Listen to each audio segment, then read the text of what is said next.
Now this is more what I'm talking about. We're starting to get a much more open dialogue with these devs where we've got our next community letter, and apparently this goes over some crazy stuff. I haven't read it yet. I wanted to save reading through it with you guys. For starters, just before we get into this, I do gotta give you guys a little bit of an update. You know, real life stuff has just been keeping me a little bit busy. That's why I didn't end up having a stream or anything the other day.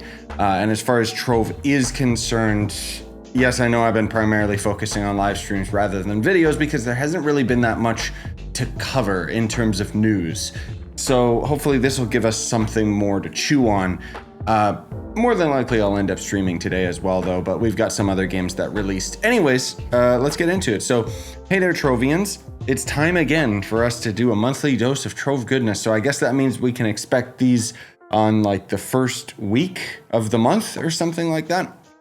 Take a quick look at highlights from the last month, share a sneak peek of what's ahead, and answer some of your burning questions. Now, as we get into this, I would also appreciate you guys leave a like. You guys know how all that YouTube stuff goes. Anyway, it just kind of summarizes the Luxion thing, which, you know, everybody kind of unanimously hates the Luxion update, the Bunfest event, which was okay. So we've got the Spring Sting Summer event coming May 13th. And then it also says that the Spring Sting might steal the spotlight, but there's some news buzzing behind the scenes. Luxion Trials will be making a comeback. So at least we have a date. It's going to be coming back on the 13th. I still wish that Luxion was every week. I think that it was just like the update itself was kind of cool, but the fact that it's once a week per month is like the stupidest thing ever. But whatever, at least we can end up expecting that new event to come out. So it'll give us something to do. That's next Tuesday, I guess, and Luxion as well. So I assume he's going to be every second week within a month or something, but it looks like there's new wings that we can get out of the event, so that's cool. But then we've also got some community questions, and these are some tough questions that they've decided to answer, and I am all for it. So they mentioned the first question is, when are Mystic Gems, Rings, and Stronger Light banners coming? So they say, we know how many of you are excited for the next tier of gems and rings. No, we're not excited for it. We just know it's an inevitability.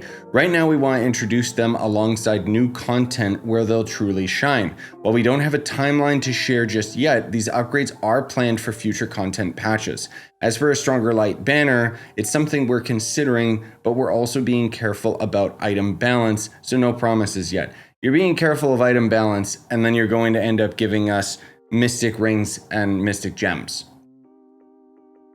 Right. So I don't know how I feel about that, honestly. Most of all, it depends how they end up implementing it. I think that crystal gems were implemented very, very well. And I don't know how they could make Mystic Gems better, especially considering how bad Mystic Gear is currently implemented into the game. So I don't know, we'll see what happens long term. Next question is, why has communication been so limited over the years, and why did it take so long to address performance issues? So improving Trove's performance has been top priority for us. Last year, we decided to invest heavily in stability, upgrading hardware, and optimizing visual effects across the board. While this meant scaling back a bit on content, we believe these improvements are essential for the long-term health of the game. True. The main question, I think, was more so about the lack of communication over the years, in which case we kind of already know why they probably weren't allowed. Like, I don't know if they got a new lead developer on the team or something must have happened internally to change the dialogue that's happening within Trove. Or maybe because Game Ago got bought up by another company, maybe that company's taking Trove more seriously, seeing how much money they can make out of it, you know, in a positive way. They're understanding this game's potential, and maybe that's why they're investing more into it. I don't know.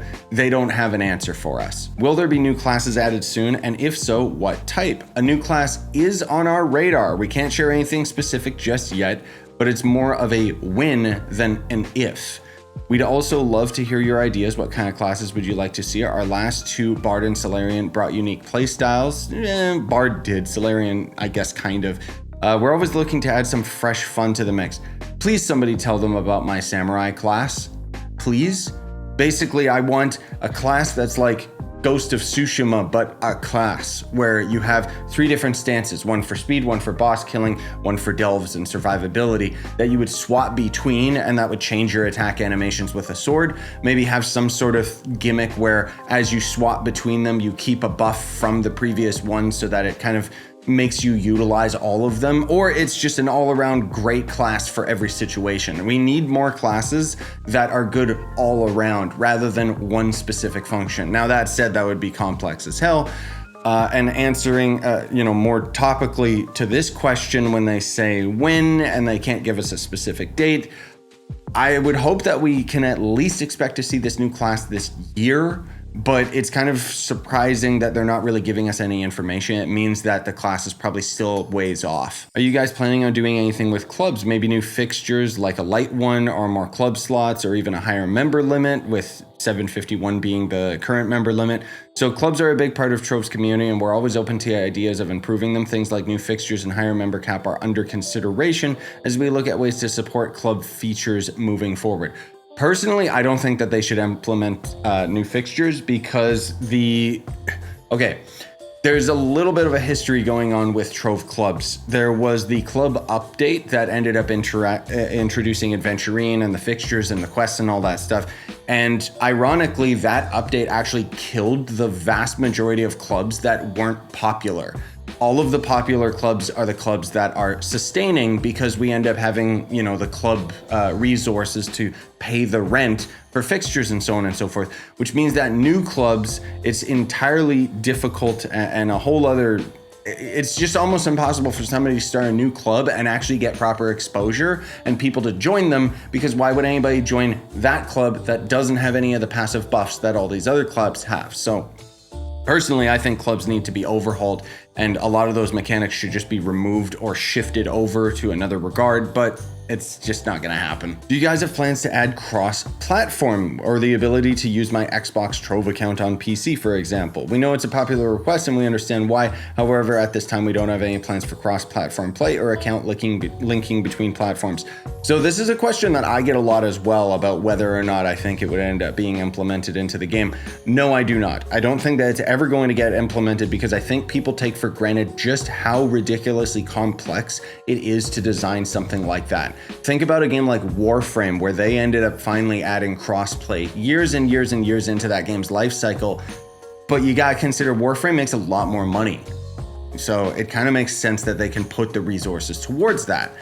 If a game is designed from the ground up to be crossplay, it can have some ramifications on the development of that game. Let's take, for example, Hytale.